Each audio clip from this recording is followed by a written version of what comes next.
Is there something so you're excited. specifically excited about? And I just can't hide it. Oh, Other than Eric's wailing vocals? I'm about to lose Yes, I'm control, and excited I for think that. I like it. Is that Sister Sledge? Anybody know Wailing who actually Jennings sings in the that song? background, It's, yeah. All right, welcome back to the Jack of the Shadows podcast, where we are on the 9th week and the final podcast of Eye of the World, the first book in Robert Jordan's Wheel of Time epic fantasy series. And we now know that Rand is the Dragon Reborn. Suspect. oh yeah. We Well, suspect. hi, I'm Adam. I'm Eric VC, and as always, I am accompanied by my motley fools. David, say hello. Or Dave. Yes, that's me. And you've already met Adam. This week, go by David. this week is obviously a little different because we are wrapping up the book and the chapters are a little shorter. So we're going to handle the podcast a little bit differently by returning to the format we used in the first podcast. Throwback. It's a throwback episode. Changes. Turn and face the frame. And covering these 5 chapters in a chapter-by-chapter progress, rather than just doing the segments that address all of the chapters as a whole. So we will still do a couple of segments. Coplin of the week and Who Leveled Up. Adam's excited, so let's hear this enthusiasm. Hear. Bring it forward. What are you excited about, Adam?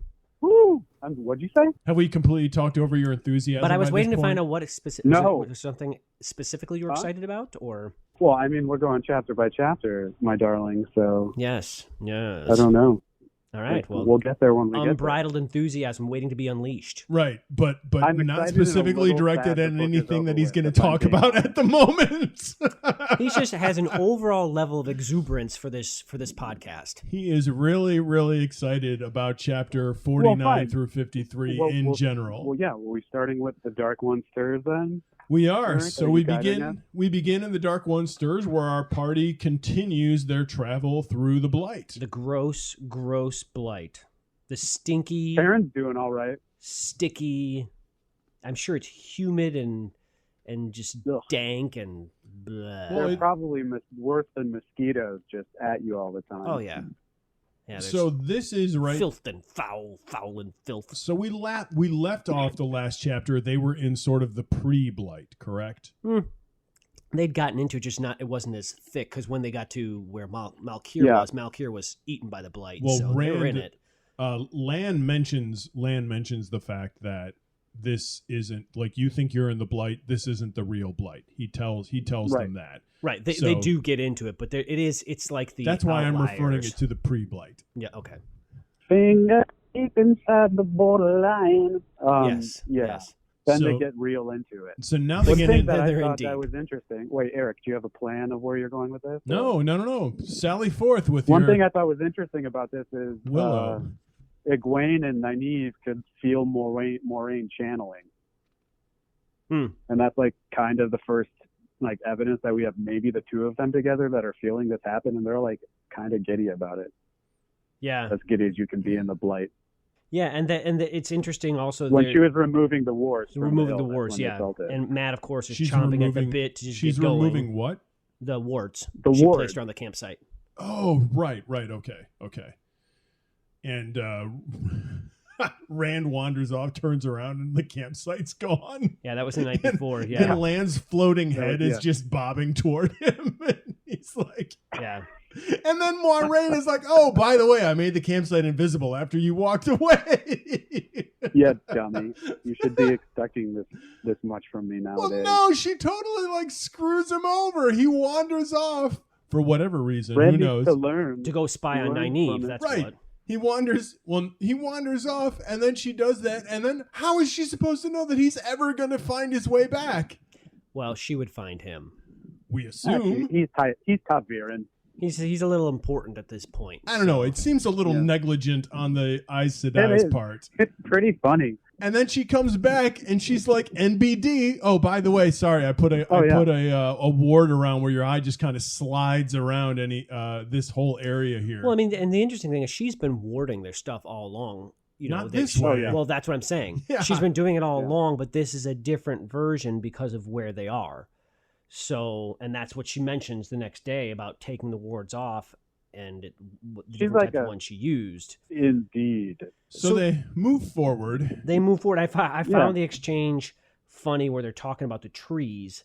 Oh. and they're like, those trees look like they would want to grab something. And Matt's like, what are you talking about? Trees don't grab anything. And Rand watches as the tree literally grabs something. Right. Rand watches like off in the distance in the forest, and then they're like, hey, these trees are kind of leaning toward us like they might attack us. And, and then they do. And all hell breaks loose. Of no return. Right, yeah. It is the forest of no return. Not quite as... It's a little more bleak. Right, it's not quite as jovial. Can you imagine that scene with them just like tearing apart things? All of a sudden, Candyland becomes the Blight. Yeah, and Land takes off and like fights that thing. It's like whatever was I don't know. We don't know. We don't know what it was. It's like staining his sword. Between the trees. Robert Jordan describes basically that the entire forest rises up and fights them. It is like a forest rebellion. There is a monster that whose face is like all teeth and is attacking, and that's what Lan runs off to attack. Yeah. And then Matt starts like shouting out in another language. Matt is shouting out in another language, and Rand is shouting, Manetheren, Manetheren! And Perrin's doing nothing but wielding axie death. Right. And Perrin has become the butt kicker over these last couple of chapters. He is a force to be reckoned with. The enigmatic butt kicker. Well, you know what, though? I mean, Matt was holding his own, too. I mean, he picked off that thing that jumped out of the tree, shot it right in the eye, right away and killed it. Matt is apparently the designated... he's the elf. He's the archer elf. He's the Legolas. He needs food badly. The elf is about to die. Yeah, he's the designated archer, and I guess because Rand has a sword, it's like you're not a good bowman anymore. Well, the funny thing is that Rand was always the better archer out of all of them. That's because of the flame in the void. Yeah. Yeah, weird. That's weird. I think it's just designated whoever has whatever they're using, whatever weapons they have, and they're doing. It's just that now Matt seems they're doing like some damage. Narratively, he's being recognized as this great bowman. Which I mean, he shoots that thing's third eye. Right. It was prying open. Yeah. Yeah. And Rand is so I found it interesting that Rand is running around screaming Manetheren while he's fighting, and this seems to be a recurring theme here now. The fact that what Manetheren was seems to be justification for why we found 3 incredibly significant people to the end of this world scenario all in the same place. And if we include Egwene, which it seems like we should, and Nynaeve, we have 5. Right, we have 5. So that seems incredibly coincidental. It makes you wonder how many more kids in the town are this way. Right. What's going right? And Jordan is just not a Coplin, I'll tell you that much, or a Conger. Yeah, it's something. It must be something in the water. Is it something they're drinking? But Jordan justifies it by their bloodlines. Different. Yeah, Jordan is justifying this entirely by their bloodlines and who the people of Manetheren were. And apparently they were this great nation which completely disappeared and yet has lingered on through its stubborn farming stock. So now you're starting to sound a little like Madame Blavatsky. Well, I frequently fall back on becoming Madame Blavatsky because I like drinking vodka in the middle of the afternoon. Just not mixed with muscle relaxers. Remember that, everybody out there in Radio Land. No, I do drink them with muscle relaxers because I get tense right around noontime. So that helps me. I wake up just hurting. It helps me perform better in the afternoon. Like. Yeah. Okay. All right. So the trees are attacking. They're going crazy, and then they get out of it and they hear some shrill cry. Well, back to you. I want to get back to your point about Perrin though, because Perrin is actually in the lead when they're fighting through the trees, and he seems to emerge as like the fiercest warrior among them. Well, he's got the axe. Yeah, I mean, let's look at it from just a logistical standpoint. So he's got the biggest weapon? That's it? Well, that's part of it. What else? You're going to cut down trees with a sword? Not going to do a good job. With your bow and arrow? Not going to do a good job. An axe is made for cutting down large objects. It's a sword master's sword. And look at Perrin's body. He's the guy out of anybody he's suited for that type of work. Right. He's a giant tree let's stump. Look at Perrin's body. Right. Yes. You can do that. That was kind of creepy. David and I will move on. I'm sorry, Dave and I will move on. he steps up. He fills the role that he's supposed to do. He's also a wolf, so Yeah. So he's used to the wolves forest. do pretty well in the blight. Right. Well, yeah, He's there's like, good hunting in the like blight. An X-Man. So You know, yeah, I mean that one X-Man. but he does. He didn't have to step up. He did. He takes the lead. So once again, we're seeing more interesting signs of Perrin's leadership. Unasked, Yeah. he just does it. He assumes that role himself. It doesn't say much, but he goes off and big just starts axe. hewing Axie death. I Well, love and it. to go back to Faldara, it seems like the king of Faldara also assumed that he was the one warrior in their group because he had the axe at his side as well. When he was trying to figure out why Moiraine was choosing to just lead this small group into the blight by themselves without taking a host. Yeah. So they get out, right? They escape the blight. Poof, just poof. Right. Rand is at his wit's end. Because he literally cannot take anymore. Because what we didn't realize is the blight has worms. Right. Yes. They haven't taken their heart medicine. Right.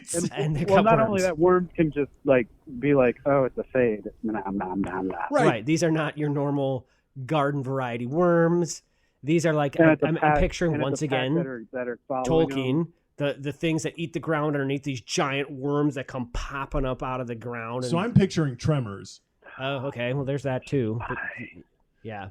Oh, Tremors, yeah. That's how I see this. Anyhow, so then we find out the worms are afraid of what lives in the high path. Right. Thankfully, we never make it to the high passes. What's up ahead that can scare what's behind? Right, what the hell is living in the high passes? And that's Rand's dilemma, and that is the fear that's kind of driving this chapter, or at least the end of this chapter, is they're chasing this thing that apparently terrifies the entirety of the blight as they seek refuge in the high passes, except it's obviously not really refuge. It's just that there are scarier things up there, so the worms won't chase them. With the knowledge the entire time that the Green Man is on the other side, that they have to get through the high passes in order to get to the Green Man, right? Well, they don't even know where the Green Man is. I think that they just have to... right, they mentioned that earlier about they're not sure when they were going to reach it. They have to have a moment that they really, really need help, and then... But Moiraine has confirmed that the Green Man was on the other side of the high passes. She said that's where she's consistently seen him. So that's the expectation. Well, she's only seen him once. Right. Thank you. Not consistently. That's the expectation. Go ahead, Adam. But anyhow, so Rand is like Dave said, losing his mind. Yeah, he's seeking the flame in the void. It's not happening, and like the void is just forming. And then he just feels like he's shivering into 1,000 points of light, and it's like keeps happening and shattering again, and it's like all this pain that he's going through. I like how Moiraine felt like he was gonna burst open. Moiraine also like puts Lan in his place earlier, like right before Rand's losing his marbles. Moiraine's like, "No, Lan, I won't have it. You're staying here with me." Yeah, because he's going to go and attack the worms. The worm pack. Yeah. Right. Exactly. So they're running and and poof and this feels a little bit like a Deus Ex Machina here to me. Like they're running away and then all of a sudden, boom! Like right when things get the worst, all of a sudden the god and the machine comes in. Well, it is like what Adam said. Adam said about need. To the fact that it's going to be at your moment of greatest need. But see, the question to that though is the question to that is. That need is pale in comparison to the need of the world. And that's what's supposed to trigger the Green Man is not like personal need. It's supposed to be like I don't know. That's my curiosity with the two, right? Is it the imminent need of them right there which caused the Green Man to appear? The fact that they were, because they could have kept fighting for a while. They could have kept going. So I don't know that it was the immediate need of the moment that overrode the need of their quest in general. I'm not really sure. Well, I can see what you're talking about. Yeah, sure. I understand that, but I feel like Rand is who's being described here, and he's always looking out for the other people and always looking out for he doesn't know like whatever the end of the world is. That is like that actually, at that moment that is the end of the world. That makes me wonder if they would have died. That makes me wonder, according to what we know about and what we've seen in this book, and I imagine we're going to get to some of this with the journey of Rand, or whatever we're calling that section. Is this another instance of Rand's Ta'veren nature, or if he is indeed the dragon, triggering that to happen? Yeah. So sure. I don't think so, and here's why.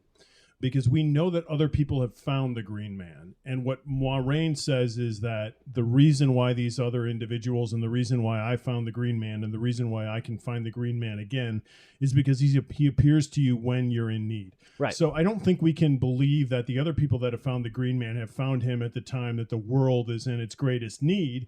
I think we could probably assume that they had some individual need, and that's why he appeared to them. Yeah, that's true. I'm talking about this specific instance, though, that why he appeared right then. And and he does. He appears. Yeah. He appears just before. I mean, it sure seems like.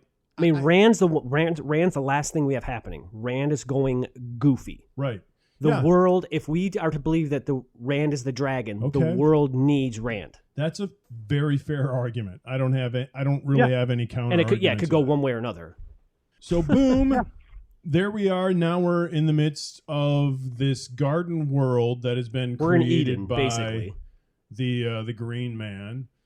We're still in chapter 49, by the way, and he's talking to everybody and introducing himself, and then he says to Rand, "Strange clothes you wear, child of the dragon. Yep. Has the wheel turned so far? Do the people of the dragon return to the first covenant? But you wear a sword that is neither now nor then." So this is this is more evidence of the fact that Rand looks totally different than anybody else he grew up with. Predecessing not that. Only that. Not right before he says that to Rand, he looks at Perrin and says, "Oh, wolf brother." He knows. Do the old times truly walk again then? Right. I mean, we're going to once again accept the fact that, well, if you think about it, he's like a greater version of Loyal. I mean, Loyal looks at Rand and knows what Rand is. This guy is ancient. Well, right, but they have this seated knowledge, and he is obviously been around since we don't even know how long. So he knows this stuff. And then yet, once again, I love how everyone, or especially Rand or whomever, is just kind of like, why don't they take for fact what they're being told? Like, one time, whatever. 2 times, like these people have been told like 15 times. Are you sure you're not Aiel? Like, I mean, it's kind of like, gee, maybe I actually am. Well, when I don't know, that'd be tough to. Yes, that'd be really difficult to absorb. After 15, 16, how many countless times? Because you know where you've come from. These are strangers you're just meeting. But he doesn't know where he comes from. He wants to believe he does. Sure I mean, he knows where he was raised. He just doesn't know where he was born. He doesn't know his lineage. Father. So then the Green Man goes on to say, "Then it has come again. The memory remains whole. The Dark One stirs. I've feared it. Every turning of years, the blight strives harder to come inside. And this turn, the struggle to keep it out has been greater than ever since the beginning." So we are. I'm very interested in this Green Man. This is like a lot of great epics. We seem to be at the end of an age. An age seems to be ending here. So there's a lot of end of the world apocalyptic moments, significance that's that's kind of coming together here for the party. So now into the next chapter. Yeah. So that kind of wraps up chapter 49 and brings us into chapter 50. I think one of the things that first struck me as interesting in this, they're talking about the garden there, and they're walking along, and so Matt mentions the Tree of Life. Yeah. And the Green Man looks at Rand. I know. And speaks about Evan Desora not being there. But there's not more to that. But there's something to that, and we just don't know what it is. Not only that, it hasn't been there for 2,000 years. Yeah. Yeah. So he hasn't slept beneath it for that long. Also, there's a mention of a creator right before that. Well, there have been creator. several mentions of the creator throughout the book. Okay. Well, right before that, there's a mention of a creator, and But who is that person? we don't know. Once again, the other fascinating thing to me is that there doesn't seem to be a heaven in this world. By the way, there only seems to be. I don't even know if it's a hell. There's just death that's ruled over by the Lord of the Dark. I have questions about that later. That goes to Jordan's We'll get to that.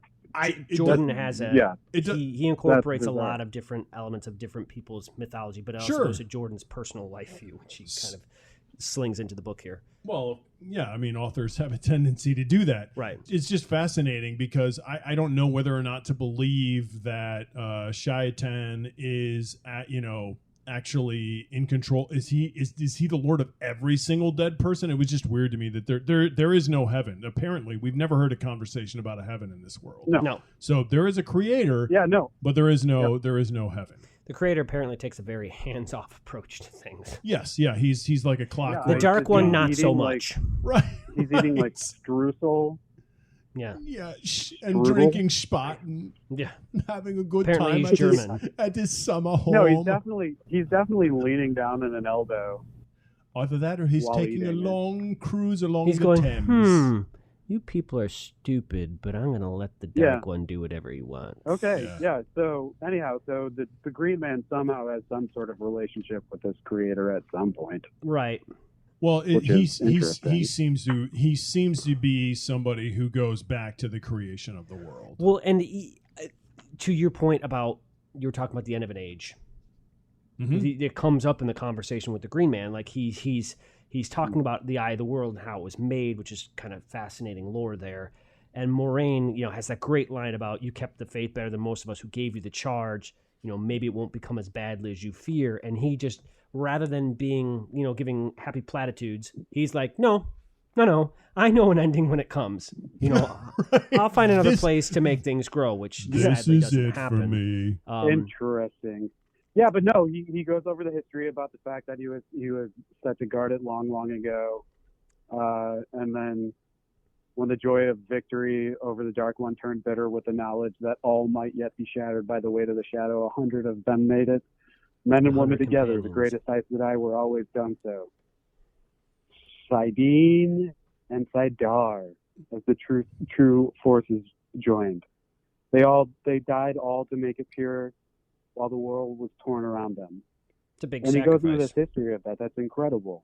The other thing that gets mentioned there is the fact that this happened 3,000 years ago. Yep. And that gets reinforced a couple of different times. So we have not had male Aes Sedai for 3,000 years. That is a long time. It has been. It is, but what? There are just generations upon generations that don't know anything other than male Aes Sedai being insane. Now, that's not to say there haven't been men who can channel. Right? No. But they're dangerous. They go crazy and blow people up. Yeah, they just haven't been a founded society, an accepted founded society like the female Aes Sedai are for obvious reasons. So they've also been the most powerful beings in the world for the last 3,000 years. Yeah. So they go and down. There's mention that there's more than one of this guy. One of what guy? The Green Man. I guess there used to be others, and he's the last one or something. It seems that way. Is he the last one? I think. Well, I mean, they say the Green Man, not the Green Men. He might be a green. They might be. I mean, okay, so maybe he's an Ent, or in the other Lord of the Rings throw tos, the guy who was the shapeshifter, who was the last of the shapeshifters, from the mountains of mist or whatever. Bjorn.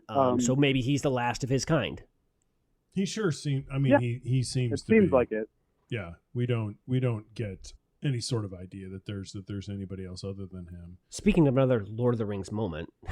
So moving a little forward into the chapter, I love how they go down into the eye of the world, and Matt pulls a Perrin moment and kicks a stone into the eye of the world. It's like Perrin knocking off the little thing. Pippin, thank you. Pippin knocking the thing off. Marion. The bucket. Yeah. He knocks the bucket into the empty well. And then she's like, oh, by the way, that's the essence of Sidene. You just kick that little stone into it. They're all like, yeah.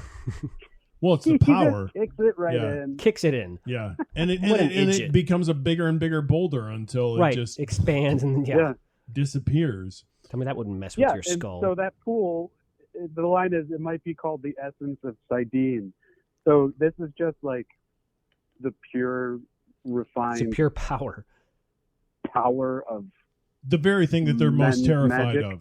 Yeah. Well, not just magic, but the male half of the power. Of the sword. So it is a giant well that goes down how deep, they don't even know, of the biggest thing that the entire world is afraid of. And they're just standing around. They're standing in front of it, and then everyone's like, "So what now?" So here we are, right, because she said, "Hey." Even she's like, all she's told them up to this point is, "Hey, you guys are really significant, so I'm gonna gather y'all right here at this thing that the Dark One wants, and then you're gonna solve the problem because you're here." Well, I think what had happened to this point was she had a very distinct plan. And absolutely, she was going to take him to she was going to take him to Tar Valon. That was a plan. Oh, right. Okay. Yes. That plan got thrown clear out the window when they found out about this whole 3 chapters to go or 6 chapters to go. The whole people talking in the Blight and the travelers and all these people. So all of a sudden she is calling an audible, and the audible she knows is, I've got to get you to the Eye of the World because apparently that's important. Because maybe something's going to happen there, and that's what she says. Right. So they get there, and she admits, she's like, I just knew I had to bring you here, and whatever's going to happen is going to happen, and bang, boom, it does. It's just unfortunate for them that she gives nobody instructions as to what they're going to do when they get there. Well, she doesn't know. Well, not only what instructions is she going to give? Imagine you're one of these 3 boys. And then incredibly powerful person is like, I'm going to take you here. And you're like, okay, because you said we're going to save the world. We're going to save the world. Imagine you're her. But then you've had this plan that she's been working on for years and years and years and years. And then all of a sudden it all goes kaput. Well, we don't know how long she's been working on this. Anyhow, I understand that it's difficult when you get there, but she just drops phrases like, oh, this is just like the power to seal the Dark One's prison, right? Or right. Well, but think of it this way: if you had told them, if she had told them that information, would they have stepped foot in there? Would they have gone there? Heck no. You know these 2 Rivers people.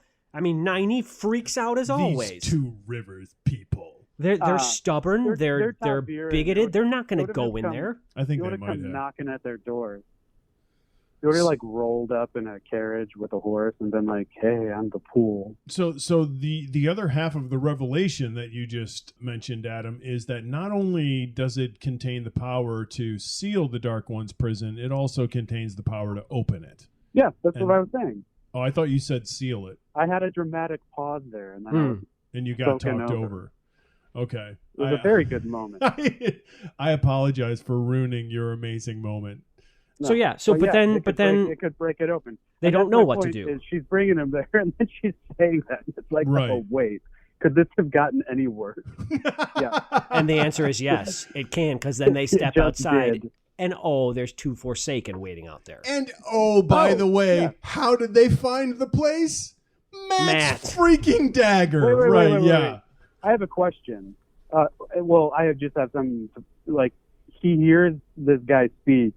And the words of the voice, for a moment, he thought it was Balsamon. Right. So apparently these 2 have the same vocal inflection.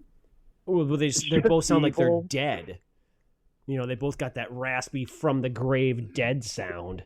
Maybe, and I bet you part of that reason might be, well, who knows? If you're stuck in the grave for, I don't know, 300, 3,000, however many years they've been sealed in the bore. I mean, so they've been there for 3,000 years. They probably haven't been talking much, while you're dead. Maybe everyone that emerges from the Dark One's prison sounds the same. Yeah, maybe they all have a similar vocal inflection. I just thought it was interesting. They've all gained the same regional accent. Right. Yeah. So, So, but anyhow, I mean, can you back- just They imagine? all sound like they're from the Eastern Seaboard. They sound like snobs. Yeah, they're like, They yes. do sound a bit. Welcome, we're going to kill you now. Rand, you're such an idiot. Duh. We're all gonna well, I sound like a Valley girl. I don't sound like No, somebody you did not sound who's like someone from from East Coast at all. East Coast. But they Buffy, come Baba. out. They come out and they Yeah, all find of a these sudden two guys, and it's Yeah. and it is just on like the Like Donkey Kong. Right away. yeah. I mean, there's no Lan, of course, does what he does, and it's just it's interesting in the descriptions, which we'll get to. So then he drops a bomb. I'm Agenor. That's Balthamel or Balthamel, however you want to pronounce it.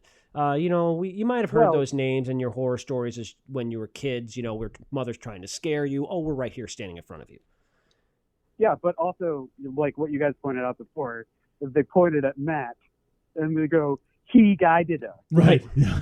And Well, it An wasn't old him so thing, much. an It old was him, but it friend. was his dagger. Yeah. an old Right. memory. Right. It's like, whoa. Well, and here's something else. That that- little sword. Evil that knows little- evil. That little dagger, man.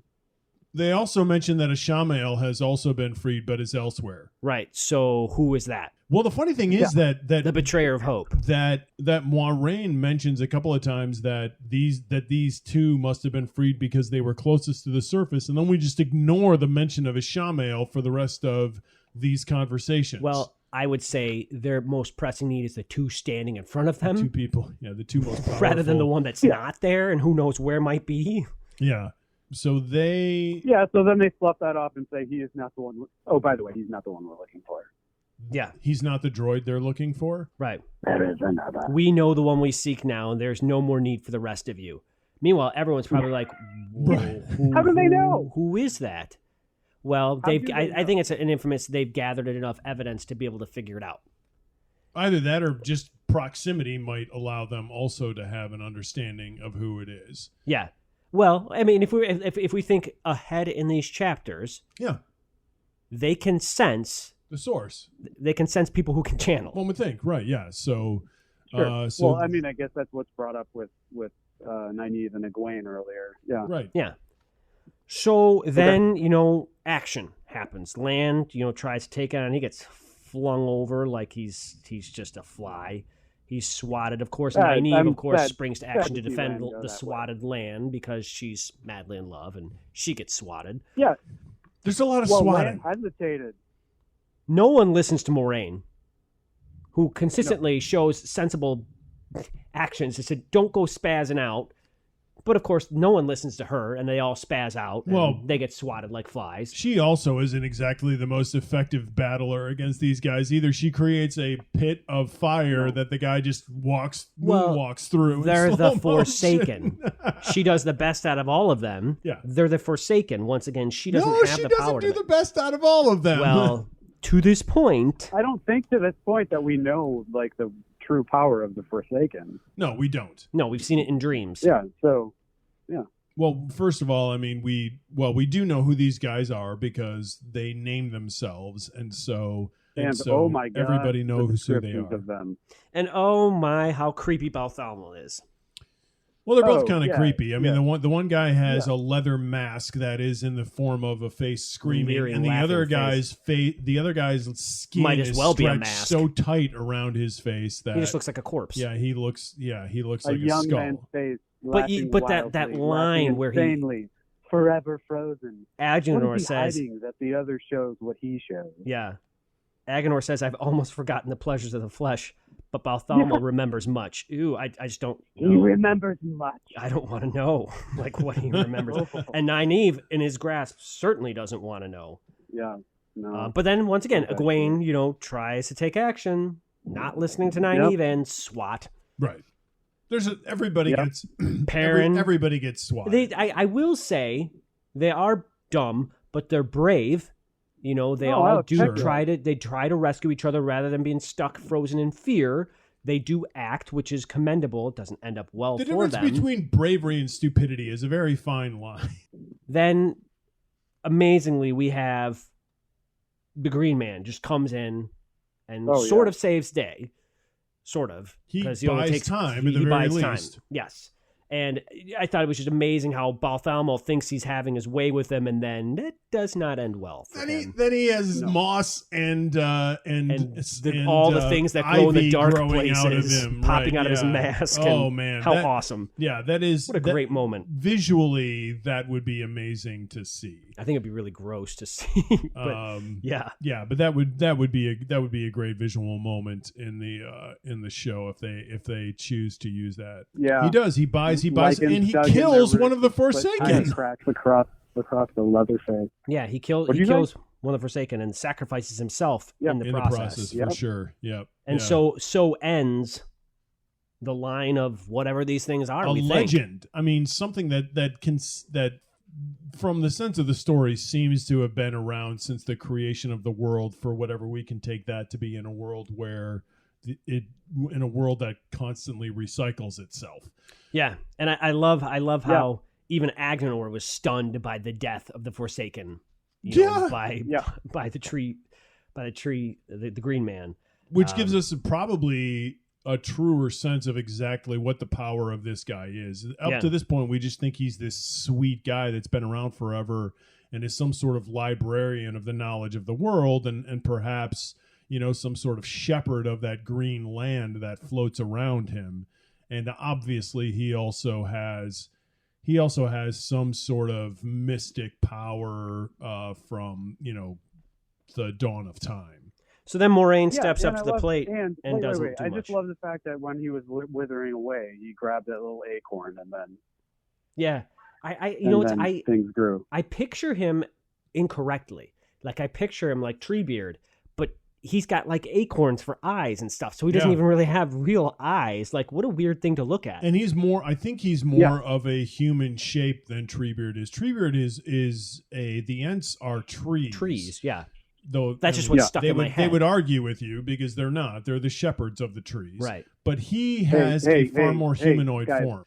So the Green Man dies, and that essentially kind of concludes chapter 50. Well, Moraine tries to fight.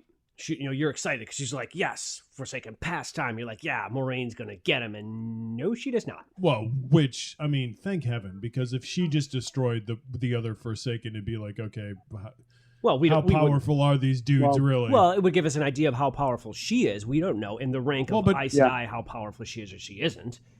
Yeah. She might be one of the world's most powerful Aes Sedai for all we know. We haven't encountered any. But the other thing that we understand is that the Age of Legends was a time when Aes Sedai were way more powerful than they are now. So Moiraine would stick out as an incredible exception. And we already know that Nynaeve, Egwene, Elaine are supposed to be exceptions also. So it would start to make this world seem a little convenient. Although they're untrained. But it's not. But that's not what happens. She's not able to destroy them. And she tells everybody to run, and they all run. So they finally listen. Right. Those of them that can actually move, because Nynaeve and Lan are down for the count. Loyal grabs Matt and Perrin, and they take off, and Rand grabs Egwene, and they run. Something else significant happens here and then at the screams. Beginning of chapter 51, and that is Rand now knows he is the one. He is the one that was being sought. His eyes, Agenor is chasing him and coming after him. He is what this whole book has been the book has been about the Eye of the World, but Baalzamon has been searching for somebody, and that's him. Well, the interesting thing is, the Baalzamon has been searching for him, but as we have seen in some of the other dream sequences, the importance of those other two as well. Whenever I want you. I think Baalzamon was looking for one, but instead he's found one that's powerful and two others that are, they're pretty important to try to kill too. Maybe. We don't know. We know he was looking for somebody, and he has found him. Now they have found him. And he is being chased. Well, not only that, he somehow his face seemed less withered. It was more flesh. Because he drained. As if he had fed well on something. Right, well, you're moving ahead. You're moving ahead. Drained energy from somebody or something. I don't know. So Rand runs to the top of this mountain. Now, first of all, let's just pause for a second and think about what you just said. Rand has just learned he is the person that the all devil these is events looking have for. led up to. Right. If that isn't a That's right, mind yeah. bender, I don't know what is. Right. Rand's had several of these throughout the book. But unfortunately, you don't really have time to get into some sort of existential understanding because you're being chased by a demon. I don't know if it's that. I think it's Rand. I think this is part of Rand's thing because he's had this several times throughout the book where he could freeze. Yeah. You could freeze and succumb to all this information that's being thrown at you, or you can do what Rand always does, and Rand acts. Yeah. And that's just, it's amazing to me where, so many, and most we've seen with these Two Rivers people, they seem to do that. At least these 5 seem to do that. They act. Two of them do. Well, 4 of them do. 4 of them do. Matt, I don't know how much I mean, Matt he tried to is fight. a wild card at the very least. Yeah, but he did. He did try he's to drawn fight. that He's bow. not running away. He's not a coward No. by any means. No, but that, if you got the fight or flight mechanism, none of these people have the flight mechanism. They all have the fight mechanism, and Rand is probably the strongest of them because he makes these instant decisions, and typically so far they've seemed to have been right. Yeah. So he runs. So in that process, he runs to the top of this hill. He gets to the edge and almost runs off the cliff, which is essentially the flat edge of the hill formed by the gate to the Eye of the World. So he's there directly above the cavern, and turns around and has to face Agenor. Bum, bum, bum. So I find the conversation with Agenor interesting. Agenor is basically, it seems like he's been given orders and he's just not going to do the orders he's been given because he wants to be the powerful one. No, he's not. He's flat out goes against him because he's kind of like, you know what? You're going to serve the great Lord alive or dead. I don't want you around alive because I want the power. So you're going to die. This seems like the conflict between Jack Black and the demon in the greatest song of the world. Well, it just goes to show that evil will turn on itself. Well, yeah, and Balsamon seems to acknowledge the fact that he does not trust his followers, and he thinks that their greed is going to get the when better you of them. gather together the worst of the worst, what do you expect? They're all going to play in the same sandbox together? Well, no, they're not at all. Well, and that's what's happening here. He's just kind of like, you know what? No, I'm not going to share. I want my toy, and I'm going to kill you with my toy. My toy being the one power. What's weird about this is that he's like, why should I share the power with you? Why should I bend the knee? So he recognizes that Rand apparently is some sort of chosen powerful. one. Yeah. And then he says, I who face Luce Theron Telemon in the Hall of Servants itself. Is that the beginning of the book? No, it's not. That was because we know was a the guy in the We've beginning of learned the that's book is the a betrayer of Shamael. hope. Right. Yes. It was apparently because I don't know if that was the Hall. That wasn't the Hall of just Servants. That was roaming outside somewhere. Dragonmount. No, it wasn't. It was some other place. It was some the other castle. Time, it was Luce Theron's castle or Luce Theron's abode. So no, I'm saying the betrayer of hope, who is just right.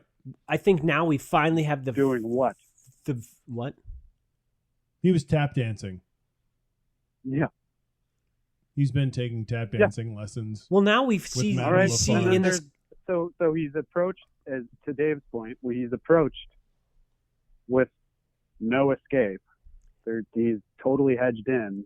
And we finally see Rand's first. Suddenly. Yeah, Rand's first true manifestation in the flesh of the power. This is the first all out. We've had suspicions before. Mm-hmm. We've had instances where we think, okay, is that happened because Rand was channeling the power? Like the bell of the horse and then maybe the lightning being called down, inside the town. But he's now spying this cord running from this guy. So he's not using it. He's not using it, but he's just identifying it. He's attuned to it. He can see it. Right. He's about to use it. He can see it. But yeah. Not only that, he's getting screamed like Agenor is screaming, "No!" Yeah. This is mine. He can see that Rand can do this. So that's a big deal. Before we move forward with that, I think it's important to reaffirm that the reason why Agenor fails here is greed. It's greed of position or pride, whatever you want to call it. And this is a constant theme in these sorts of stories, is where you have these epic characters who, sort of like Lucifer. Yeah, or right in Dante's Inferno. But is this guy an epic character? He just came into the story just now. That's very true. Well, but he's from an age of legends. Right, like Balsamon. Now I'll give you Balsamon as an epic character. We've encountered him throughout this entire book. Well, but we know the Forsaken are epic characters. Yes. They are great characters from a time that we just don't know that much about yet, and we know that they are used to, at this point they're used as mythic tales to scare children. People, yeah. So but they were real, obviously. So his downfall at this point is he wants to, is obviously whatever Rand is supposed to be in the hierarchy of evil. He's supposed to at least have power to sort of rise to second in command, and this guy doesn't want that to happen. Well, the question is, he takes a different path. He disobeys orders. Did he even have time to do whatever it was he was going to do, though? So he gets up there to he's having this conversation with Rand, saying, "I'm not going to allow you to live. I'm going to kill you." He doesn't almost even have time to make a decision one way or another. So what was he going to do before? Was he going to entrap him? I don't know. He didn't even have time to do that. All of a sudden, we don't know that either. We don't know how much time that was going to take. The same amount of time to kill someone would probably take the same amount of time to entrap somebody, but he doesn't even have time to either kill or entrap someone because that band of power shoots off of his cord, which I find very interesting. Why isn't there just this own cord coming to Rand? Why does it have to zap off of him? What I see going on there is Rand is not aware that he can channel. So there is no band going to him because he's not intentionally drawing on, because what that band is coming from the Eye of the World. That band is coming directly from Sa'adin, from the Eye of the World. Do you know that? I don't agree with that. This is okay. So this is I think the Eye of the World channeled gets used up later by Rand. I think this is just Rand seeing, because remember you see later the band coming off of Balsamon, which is different. Where do you think that band? Yeah, sure. That band, where do you think that band is coming black, from? That's like right. It talks about that tainted. He looks like he was well fed. So the band, so that's interesting. So that is a different band. What we know from the Eye of the World is it's why white. is it not the same band? So my hypothesis is that that is coming from the Eye of the World because what we know is that the Eye of the World is there and it has the potential to do one of two things. There's enough power in there that it can either break the Dark One free or reseal his prison. So why would those guys have been sent out other than two reasons? They're sent there to get Rand. Because they go to the Eye of the World because we know that the Eye of the World is being sought by the Dark One. We don't know that. Well, we do know that there are two people that have said the Dark One is seeking the Eye of the World in order to stop the Wheel of Time. But we don't know that that's why those two are there, because those two say they're seeking him. That's specifically what they say. We would be ignoring the narrative of the story up to this point. No, I don't agree with that. They could be doing both. They can be, but we're assuming that they're doing both. That's a bad assumption to make. No, it's not. I think it's fair from the logic of the story. No, Moraine brings up that the Dark One would strike there specifically. Right, but is the question, is he strike, and that goes to the end of the book of what they find in there. Is the point the Dark One is trying to get that's to? Very interesting when they is find the point. that. Yes, is the point the Dark One is trying to get there because Rand is going to be there, or is it because he wants the Eye of the World? Rand is more important than the Eye of the World. If Rand is the dragon, Rand is the most important thing, because the dragon is the one that's supposed to stop the Dark One from coming again. So there are several things going on simultaneously, and to assume that any one of them is more important than the other, we haven't been given those. It's an assumption on a large scale. But we know several things. We know that Balsamon is chasing who we now know as Rand. Yes. We know that Agenor and Balthamo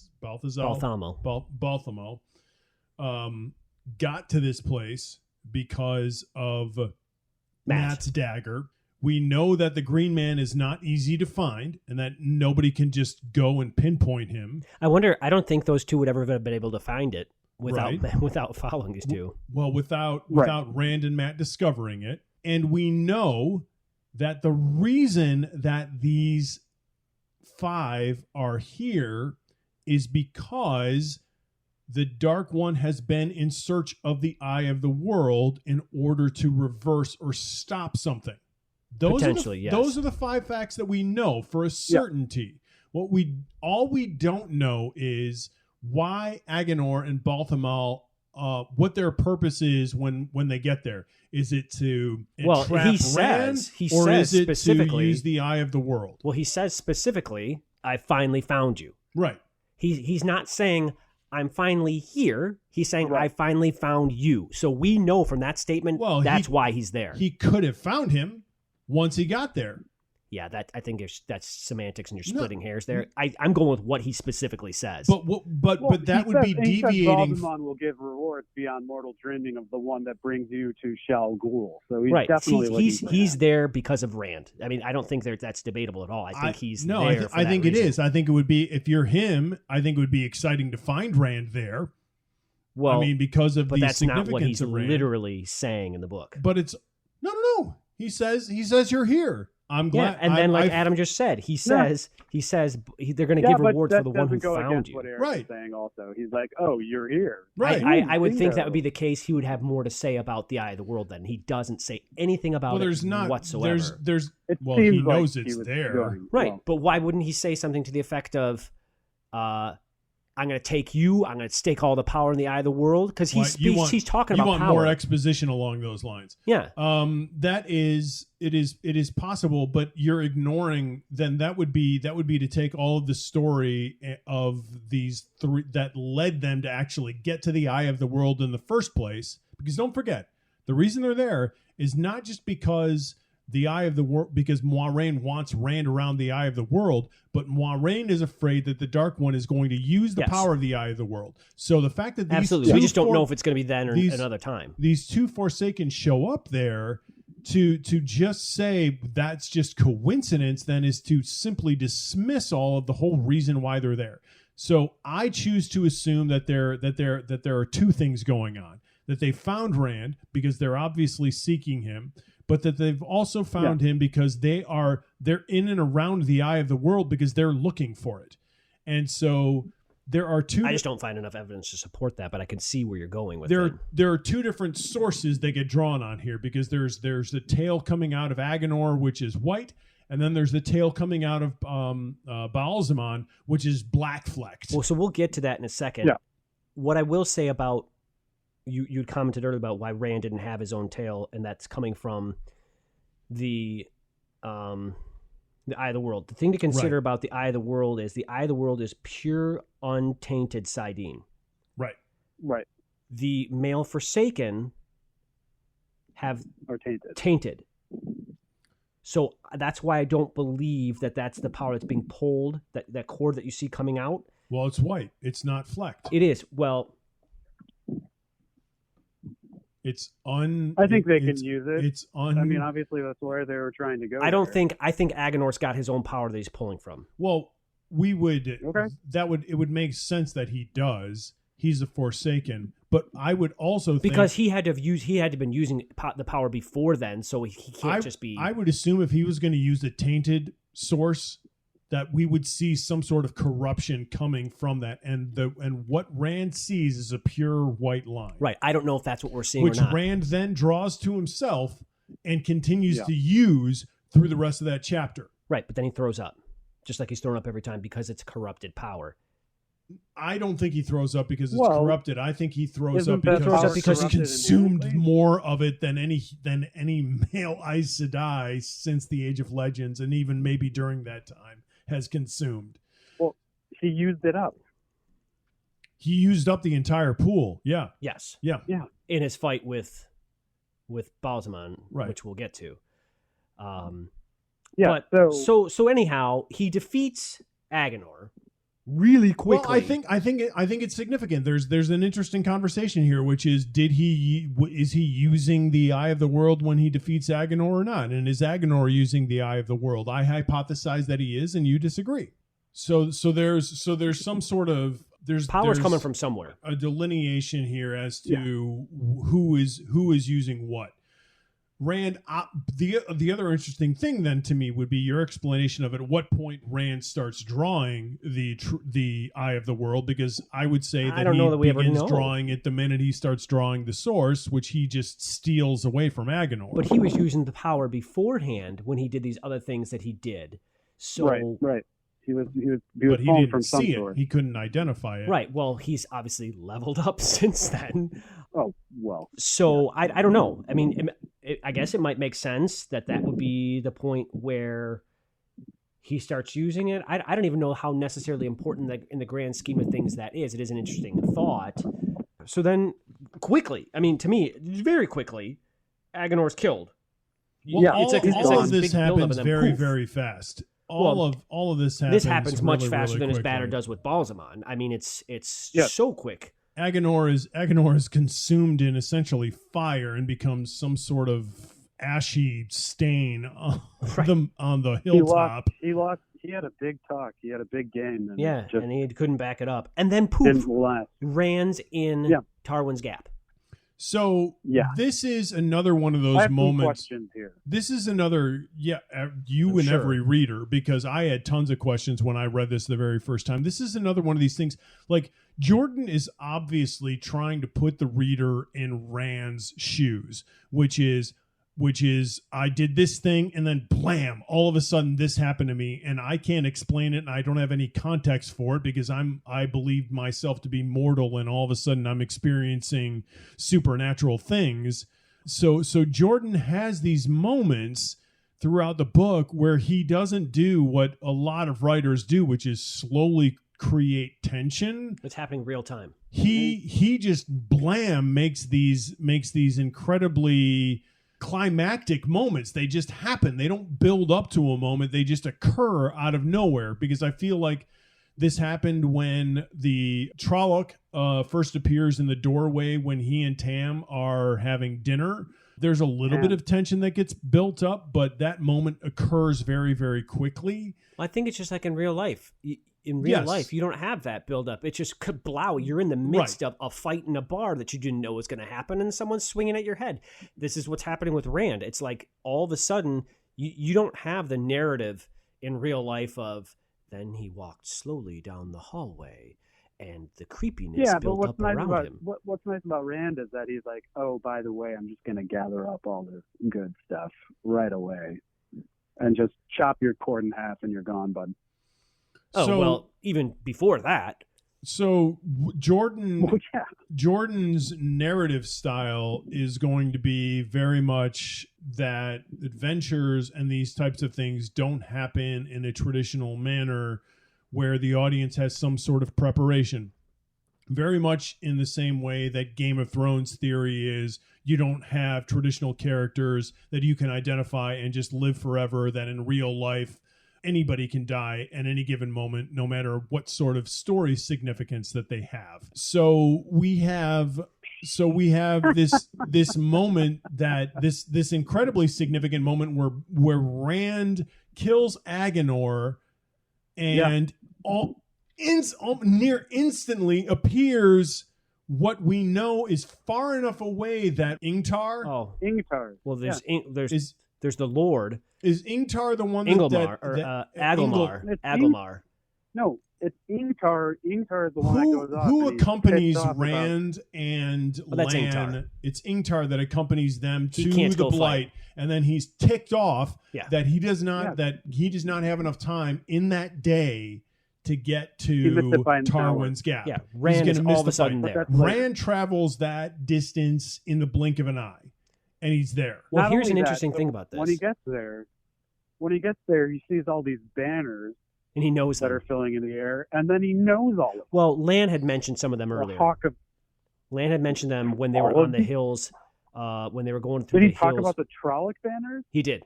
He talked about the different Trolloc banners that were there But Rand's recollection of it is pretty darn good. But I think the more interesting thing. Learner. So Rand is instantly teleported there. I think this goes to the whole aspect of how they got into, and this is another point to my thinking of how Rand had potentially triggered them to get in. Need. Rand all of a sudden appears where he is needed. The Green Man appears because of Rand's need at that moment when he couldn't keep going on. So now all of a sudden he's in Tarwin's Gap because without Rand and without his power there, they're going to lose. He comes in and en masse just takes out the entire Trolloc army, I'm sure with the power from, the Eye of the World. Apparently. And he's just massacres them. And as we learn later, all the people see this and witness what's happening, but he's where he's needed.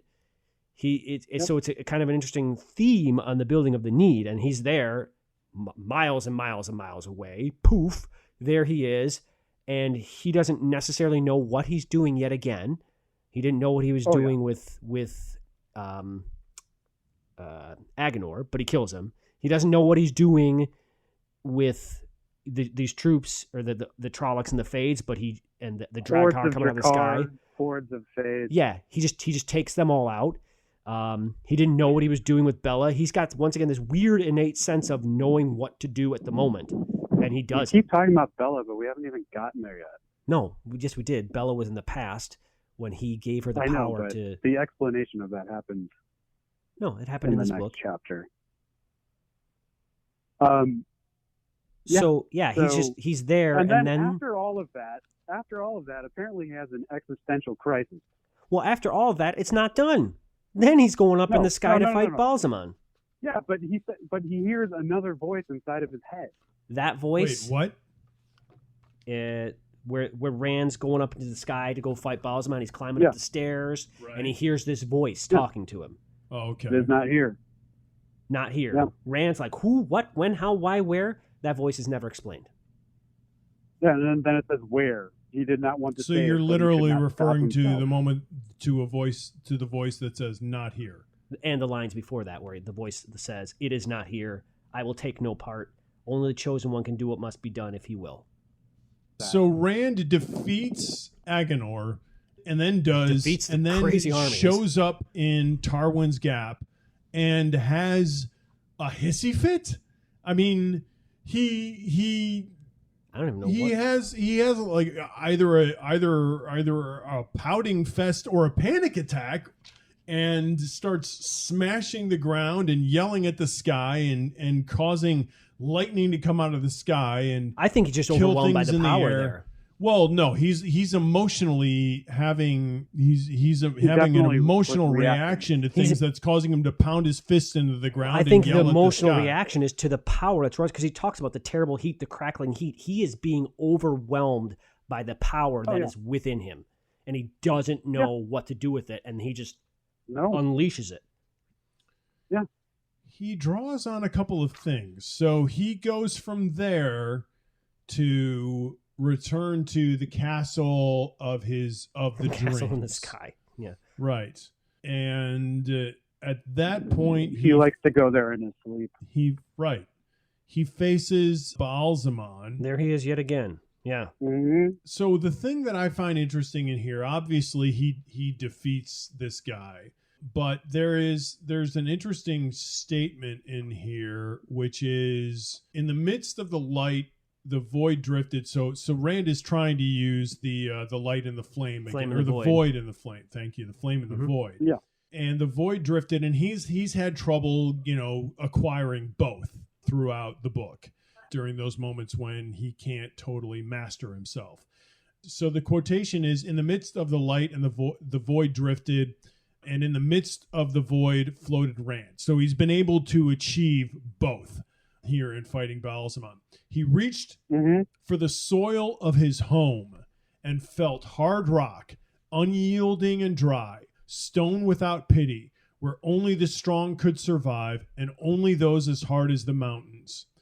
This is another instance of the importance of Manetheren in this entire story. Rand finds strength and foundation to be able to do what he has to do in their stubbornness in his homeland and in whatever this genealogical inheritance is that he's gained through this great nation. And it's because of that he is able to achieve, partly because of that he is able to achieve what occurs thereafter. So it was just interesting to me that the anchor of that moment occurs because of his Manetheren. But he doesn't have Manetheren ties, right? And that's so it's almost psychosomatic. Yeah, he's going to what he knows, but not what his bloodline is. Right. Yep. Yeah. What were you saying, Adam? Oh, I just said attic insane. You said psychosomatic. Oh. Yeah, but no, 100%. That's just what he knows. That's who he is. He's a steely boy. And that whole conversation there between Bosman and Rand is just full of great stuff. I mean, Rand's calling him out, saying, every time you try to get me, I've gotten away. You don't weave the pattern.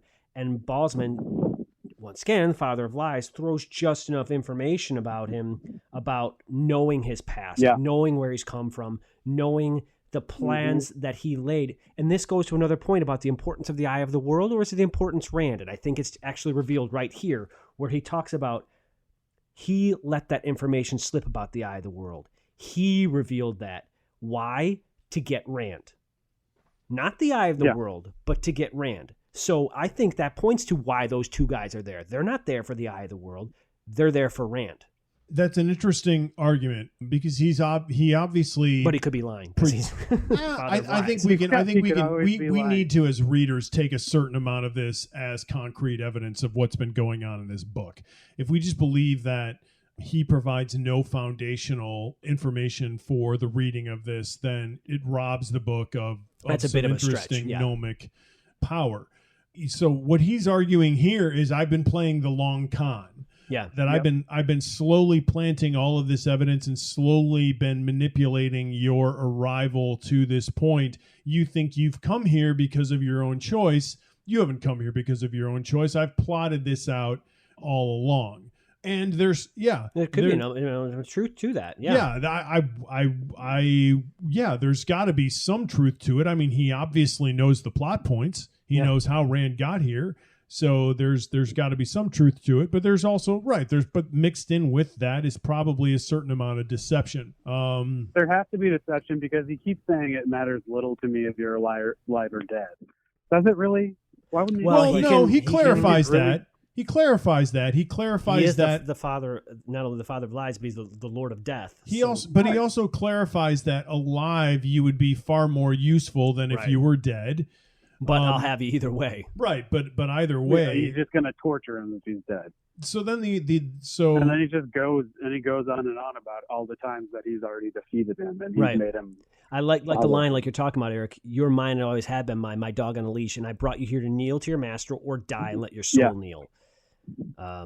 But then stuff gets really bad for Rand. Well, As if it wasn't bad enough. So now his mom's coming into the picture. This is the interesting thing for me here is that there apparently there is no heaven or hell in this world. There is only it's Greek mythology. There's just the place where the dead go, by the river Styx, and everybody is ruled by Hades. Yep. It's purgatory, basically. They're stuck in purgatory. Or it's a lie, but it seems like there's good evidence for this. Well, right. This seems to be Rand's mother, for all intents and purposes. Well, it's like the devil can know the person, but that doesn't mean the devil has the person. But this devil seems to be able to conjure the person. Or an image of the person. Yeah, pretty convincingly. So it could be a lie, but then at the end of it, when she's released, there is a moment. Right, yeah. Like she says, the blessed light. So it really seems like feels very genuine. His mom. Yes. Yeah, and then that also goes to call us into question, what do we know actually about Rand's mom? We have Rand's recollection of Rand's mom, but could she have been a dark friend? Who knows? We don't know. True. We don't know. We know nothing about her whatsoever, other than maybe that's why she was there. Other than she showed up with him in Two Rivers, right? With Tam, yeah. So Rand defeats Baal-Zaman. Fantastic. I mean, just the way that ends out, and it's by identifying this other chord. Can we just say, so he defeats them, but then he goes through some sort of weird transition right after he does. He Rand or he who? Rand. Well, yeah, he starts puking after he defeats him. But he just like feels like he's being surrounded by this cold, and he says it's the hungry cold. And then all of a sudden something struck him, and it turned into something struck him, and it turned him into jelly. Oh, right there, he's in the dream world still, or wherever that place is. What struck him? Well, he's going through a metaphysical rebirth. Like is. I don't know what that is, Adam. He has. Yeah, I'm wondering. He's going through, he's going through some kind of, if you want to call it heaven or whatever, but it is a physical and reincarnation and a metaphysical metamorphosis. Yeah. I'm going to take a completely different tack on that. I think it's almost like he used up all the power so we're talking about the eye of the world. He used up all the power. It's snapped. It's gone. He's left with that void from that. And it's like the aftershock of you had all this power. Now you don't. And whammo. You're pulling on something so strong. It's all you know. It's all your existence. It's used to just defeat this enemy. And that power source is gone. And it's like being hit into a brick wall. You're running full speed with this power, and then it's gone, and you slam into it. It's fair. Yeah, that makes sense, because he gets a bit of a concussion, and he doesn't remember. I think we also know that he has gained. He is gained, or was it always there? He's fulfilled the realization of becoming something other. But he always was that. Well, that's why I didn't say he became something other. I said he realized the fulfillment of becoming something other. He's matured into. He's leveled up. Something else. Yeah. He sure has. So then he wakes up. The other interesting thing to me is he pukes over the edge. Aren't his friends down there? Yeah. No, his friends are in the back the way he came. Moiraine is down there with Egwene and Nynaeve. That's the way he came from. It's back the other way. He circles up. Now remember, where he pukes over is where the opening to the Eye of the World is. Is that the same sheer opening? Cliff ledge. Yes, that's why they constantly reference the cliff ledge. His friends are standing somewhere around the opening to the Eye of the World. They ran, so they might have run away. Yeah. I'd like to believe that. He puked on his friends. Flecks of puke somehow floated into Moiraine's hair. Well, what we find out is that little flecks of Rand puke. Eric just wants Rand puking on his friends. While Moiraine is talking to Egwene and Nynaeve about the fact that Rand has the power. Just to use the one source, right? Exactly. Far more importantly, though, is the fact that we got once again more evidence of Rand using the power, getting sick. Rand using the power, getting sick. It's a continued trend. Yeah, we'll get so into you can that look back and throughout the book and see. Yep. Yeah, so it's really sweet when he gets back. He's really concerned about Egwene. He really wants to find Egwene. I remember this name. But Egwene is not for him, at least not. And in the way it kind of reminds me of Ilyana, my love. And Rand's riding high. He's like, I killed the Dark One. And Moraine's like, maybe not really. Let's not throw his name around as if it were a dollar bill, just in case. Yeah, I mean, but he's and then he's happy, he's excited. He comes to Egwene, who he's been looking for, and then she kind of pulls away from him. Right. Then all of a sudden he realizes, holy crap nuggets, I just channeled. Yeah, I'm what everyone hates. Right. So he knows that coming down from the hill. I don't think that moment truly hits until he sees them staring at him.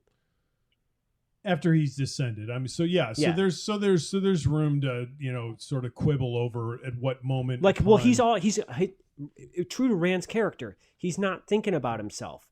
He's thinking about Egwene. Is she okay? He's coming down. He's making sure she's okay, making sure everybody else is okay.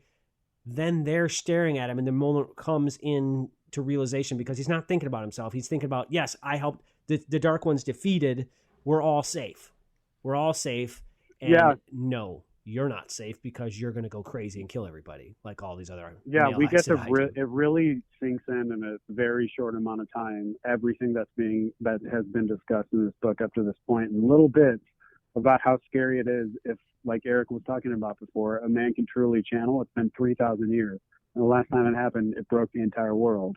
And these are the stories that they were all growing up being told. Right. And now it's like come to fruition. I mean, he's having just this normal conversation with them. They them. are looking at him so scared. Yeah, well, right. no. And who comes through? First of all, who comes through the best here, though? Freaking Nynaeve. Well, Nynaeve and Egwene. Egwene, it's not Nynaeve. No. Nynaeve is the one who. No, Nynaeve is the one who remarks that Thor from the two rivers. Right, but she's also the one that remarks Egwene that you're still dangerous. It's Egwene that doesn't pause to react to Rand, and that he is. Oh, she pauses. She pulls away twice. But it's in the narration. It's actually in the text that he can't. Well, before we even get to that, my whole point was she pulls away, and then she's like, "Oh, Rand, I don't care. I don't care if this is the thing." My whole point was she comes down. She doesn't pause, and Rand says you, and it says in the narration that she'll never understand how important it is to him that she doesn't pause before saying, "I'm okay with this." He gets down there. He's having a normal conversation with those three, and then all of a sudden he realizes what he's done. Important. That goes to, once again, he's thinking everything's just fine because he's not thinking about what he did. And he's they're just really kind of talking with him. Until all of a sudden he's like, "Yeah, I killed the Dark One. I burned him out with shamalama ding dong." Yeah, so there and is, then the wheels fall off the train. There is a moment of realization, and then at that point he becomes incredibly suspicious about all of them, and is kind of waiting to read their reactions to him to be able to see where everybody is in terms of their acceptance of him. And he's talking to Moiraine about, do they know? Who knows what? And Adam, you're right there. That's when she starts revealing about Bella and her suspicions about, when Rand That's was where using she points power. out that I started first thinking about this. So in chapter 51, Rand just brings up to Moiraine that Baldwin, who is a liar, said Tarvalin and the Emerald Sea would try to use him, and then he names off names again of who was used before. Yeah. Roland Darkstane. Yeah, he names off previous Urian false dragons. We've heard these, Davian and then Logain. Well, the end of this channel. That's just another thing. It's just another tool, and he's worried about that. So Rand is in a bad spot. Well, then he's worried about everyone knowing. Are they all going to view me differently? What are they all going to think about me? Moiraine talks about at least the boys don't know. Right. Only certain people know, and maybe the pattern. Perhaps the pattern has not finished with you yet, which I think is a great line. Because Rand's going on about, don't you want to just channel? Don't you want to take me and bring me to the tower and gentle me like you do with everybody else? Once again, here's the bigotry of the Two Rivers people coming out. This is what you do. This is the only thing that you do. And she's like, no, that's not what I'm going to do. I think she even goes so far as to try to delineate the difference in the Ajas and the fact that this is not what her Aja is trying to do. And a tool made for a purpose is not demeaned by being used for that purpose, which I think is another great line. Yeah, no, she gets real pragmatic with it as usual. Not even pragmatic, semantic, because she's saying you can I might use you, but what you may not realize at this point is you have a purpose, and you need to be used for that purpose. And there's whether you like it or not, there's an insinuation at this point that you may not even realize what that purpose is, but I do. Yeah, he's the chisel. Yeah, and then we get the revelations of all the things they find inside the Eye of the World, which is now no longer exists. It's been used up. We know by who. No one else knows by who, except for very few of them. I don't even know if the girls know. If just maybe Nynaeve Moiraine knows. Where Moiraine doesn't even know. She says, "I begin to wonder. The Eye of the World was made against the greatest need the world would ever face. But was it made for the youth?" Right. Right. There's some question as to whether or not it was protecting those things. Right. Yeah, exactly. And those things are pretty important things. You got the Horn of Valir, which we know was something that is sought after by the people of Ilion in the same way that the people of the Blight sought after the Eye of the World. So it's this other mythic relic. We got the seal in the Dark One's prison. Yeah. Kind of a big deal. Which is made out of this material. Broken. That can't be broken. And yet somehow is. Yeah. And then somehow it was broken, and then there are probably other seals. Right. Then the Banner of the Dragon. Which out of those which three, again, Eric is described as, what is a dragon other than a snake with legs? Right. It's kind of an interesting. It's a mythic creature that nobody knows about.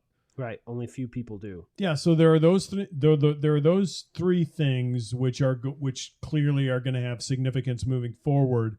The other thing that's interesting, though, is that there are two negative, or at least strangely ambiguous reactions to Rand. One of which is from Nynaeve, where she confesses that Rand is still dangerous. And the other is from Lord Aglamar, who, while he's excited about the victory in Tarwin's Gap, says that the thing that he saw should not be. Even ending chapter 52, sure. Rand specifically asks, this is very interesting, Rand specifically says to Moraine, it's done, isn't it? He asks Moraine, it's finished. And she says, I answer, we've done what we came here to do. From here you may live your life as the pattern weaves. Eat then, sleep, Randall Thor, sleep and dream of home. Okay. Your story's not done. Basically. Yeah. She's not saying she's going to control him. She's not saying that it's finished. She's saying you're going to live your life by whatever happens is going to happen. Well, and we know two things at this point. Also, having completed this book, the first thing being, at this point, Rand just believes that he is another false dragon who is going to go mad and needs to be kept, either one of two things, kept away from society so that he doesn't destroy anybody else, or gentled. Obviously, he doesn't want to be gentled. And then the other thing is that we know that... listen to what happened with Tom Maryland's backstory. Why would you want any of that? The other thing is that we know at the very end of the book that Moiraine identifies him as the dragon, which he does not know. No. So a little creepy at the end of the. I know we're skipping ahead in chapters, but a little creepy. Now we're on 53 now. Yeah, this is the end of the book. Moraine's just lying down in the bottom chambers, having a nice rest with this listening in blue gem she's been wearing, that just can allow her to listen in. Before that, though, if we just starting off chapter 53, I loved how loyal he sang to the tree. Which apparently is a lost art and he can do. And he saves the Green Man from being taken over by the Blight. That's fantastic. I mean, it's just like a... Yeah, let's talk about loyal for a second. He does that. That's so beautiful. When they listened to this song, it was so amazing that time passed. Right, a half day goes by. Probably passed. Well, and he pulls this staff made of living wood from the tree. Yeah, it's really cool. And it's a lot. And apparently not all Ogier know how to do this. It's a lost art, yeah. And he can. Yeah. He's leveling up. But he was pretty proud of it. Yeah. He leveled up there, and then also he leveled up when he was Moraine's like, oh, you speak the old tongue, you speak this tongue that you can read this crap that is this horn of Valir. It's written on Then Moraine brings up, oh, don't worry, any power that the Dark One has, we can match now. Yeah. Okay. Kind of a big relic. Yeah, but then they go back, they arrive back in Tarwin, or they arrive back, and everyone's talking about, like Eric was saying, the great victory, all this stuff happened, stuff that shouldn't have happened and somehow happened. I like how Agamar just got the greatest victory ever. His people are saved. The Trollocs have been pushed back. He's more concerned about the fact that there's a guy who can channel out there that just saved all their butts than he is about the fact that he saved all their butts. Yeah. He could have turned around if he was evil and going crazy with the power everyone thinks his men do. He could have turned around and killed all those soldiers too, but he didn't. No, he killed the enemy. But once again, they're also tied into their superstitions. What we've been presented with that so far is that's something that just gets diseased with time. Yeah. I would say that's what Aglamar is actually demonstrating here is wisdom, in that you don't judge the result, you judge the process, and sometimes you get to a good ending by using something that's negative, and that thing that's negative, I suppose, could eventually come back and bite you because he knows it sure seems like. Would you rather be bitten, have a chance to live, or die? Depends. It depends on the long game. It depends where things end up. And that's his concern, is that, he might have achieved his good ends by evil means. He doesn't know. And then so it's wrapped up kind of oddly. But Moraine knows. Because Moraine just disappears. He says that she doesn't even know he's alive. Well, I think she's trying to give him the freedom to go do what he needs to do. But she also knows what he needs to do. Right. The Dumbledore's and Gandalf are good touchstones here. Very often in these stories, you need the guiding character to sort of step away, because otherwise she's just going to guide the entire story to its conclusion too quickly. In this case, Moiraine has told Rand that he is free. She tells him, you're so if you tell him that, you got to do it. You're free at this point to go and live your life. The fact that he has completed what he was brought to the Eye of the World to do as a Ta'veren.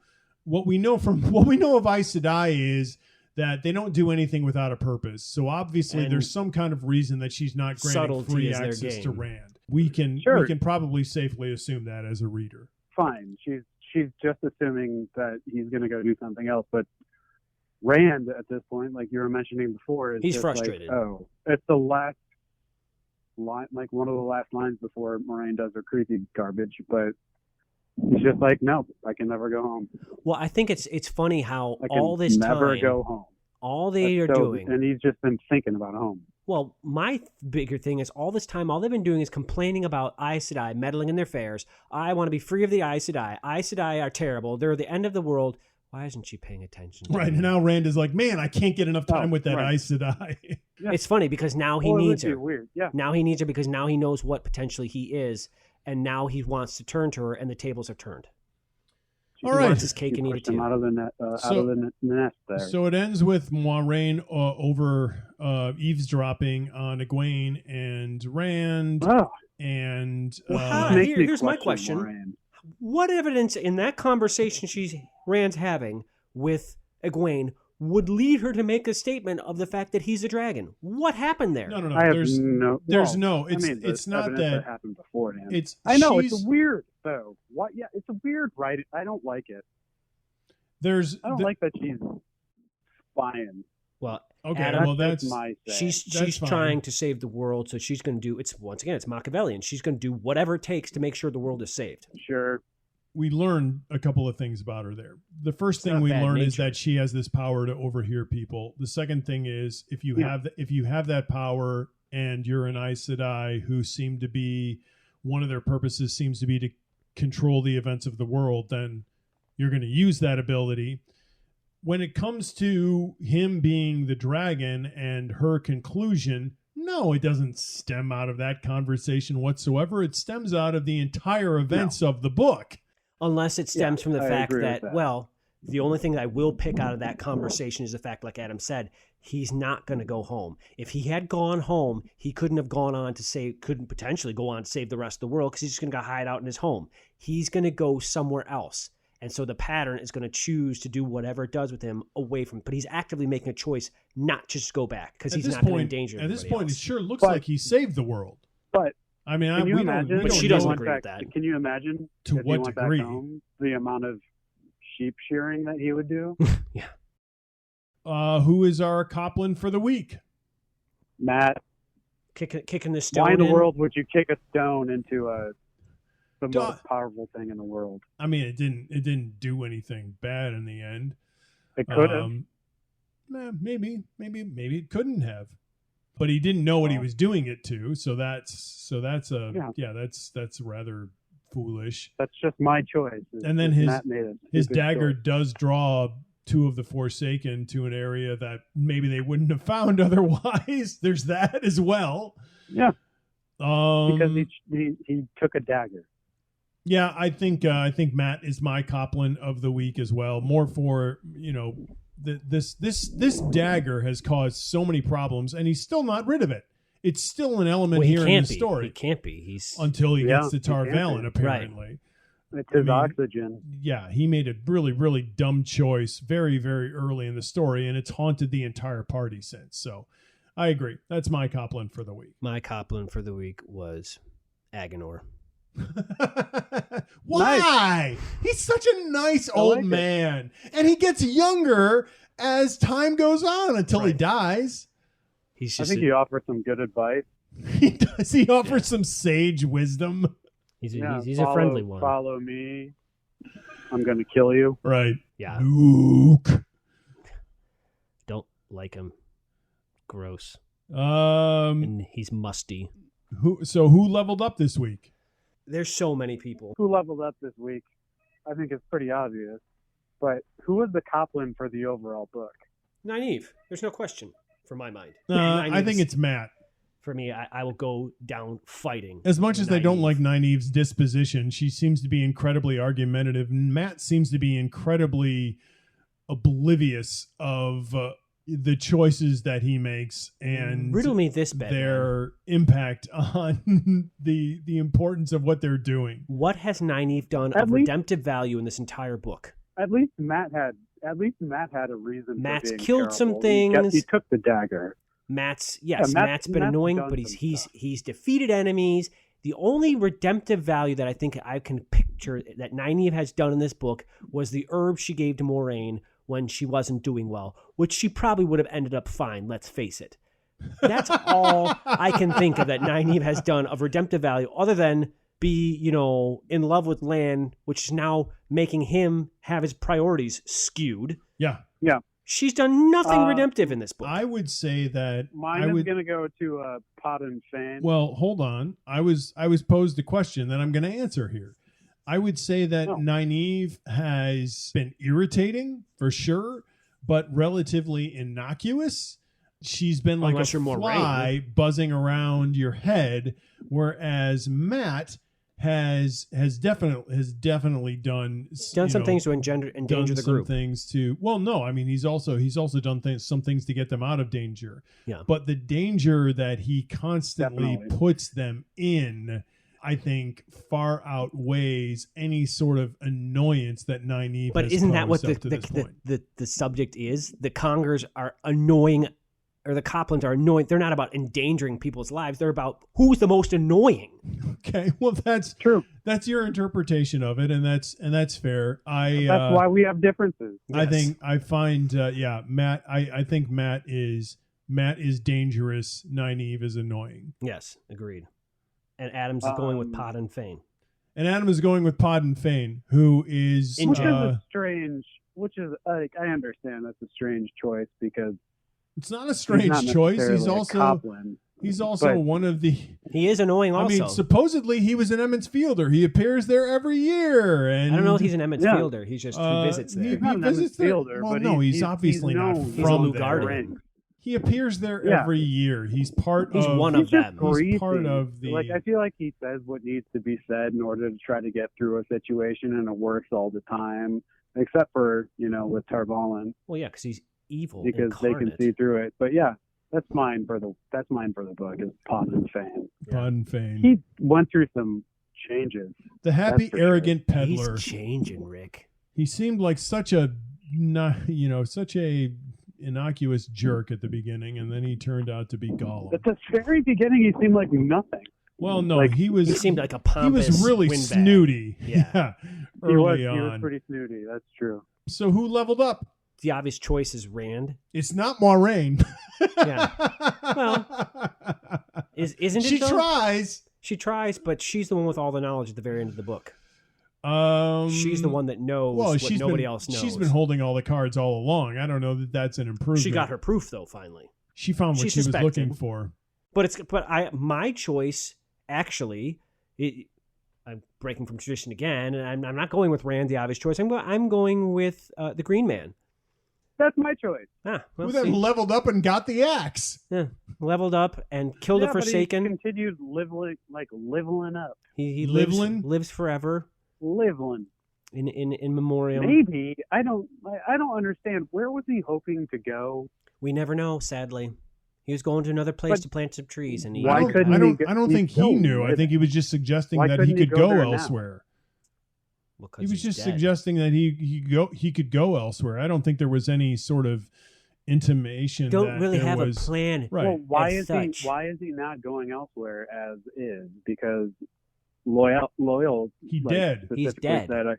said no, but Loyal specifically said I couldn't have done this if there weren't something left of the Green Man in this. So it seems like he's still alive. No, he's just suggesting that if it weren't for that the Green Man is still somewhat alive in that oak tree, and that he couldn't have sung that wood without there still being some sort of essence of the Green Man. It doesn't but mean not that enough for him to be alive. Right, he's not alive. He ain't going nowhere. But he isn't not going nowhere my either. My question still stands. Where on earth did he think he was going to find another pasture? I don't know. How did he find and create that one? From meeting him? How did he find and create a pasture that is there and not there? Yeah, well, he didn't. So he's gonna. What do you mean he didn't? Who created that? He did, but then all these Aes Sedai came, 200 of them, and we're like, "Hey, we need your help." And he's like, "Oh, I'm the only one you can have." That's after this location gets created. Yeah, that's not before this. You're putting carts and horses in front of each other. I'm just saying, what is that location? I don't think it is one location. It moves here and there for whoever needs it. But I guess it's clearly one location. It doesn't keep getting fragmented every time it moves someplace else. It's an entity. It's a whole thing. Needless to say, there's nowhere he could. He might have wanted to go somewhere, but he never eventually got there, which is sad. Yeah, that was all I was trying to bring up. But anyhow, he apparently has the power to create stuff wherever he goes. Acorns. I think we've been avoiding the fact that Rand leveled up, but Rand is the one who has moved from being a schlep to the dragon, or at least what an Aes Sedai who has been searching for something is identifying as the Dragon Reborn. And he is a male who can channel, but not just a male who can channel such an incredible amount of Saidin that no man since the Age of Legends, and even men during the Age of Legends, could comprehend of channeling the amount of the one power. He's the only one of them that we know of defeated one Forsaken, if not two. You got to be seriously powerful to do that. He apparently defeated the Dark One. Right, yeah. I mean, at least he thinks so anyhow. We have very little to believe anything else. Yeah, other than the genius Moraine. Who knows what we're battling from this point onward. What Moraine says, and the fact that you shouldn't speak his name, and that she doesn't believe the last battle of the plot. She still distrusts. We don't know what that means. We all we know is there's more of this story to occur. Yeah, and not only that, but there's still Fade and Halfman out would there. Have to deal with the worst evil. Maybe there's another worse evil. Right. Well, it's Pot on Fame. They got him locked up. So that's going to be our podcast for the week.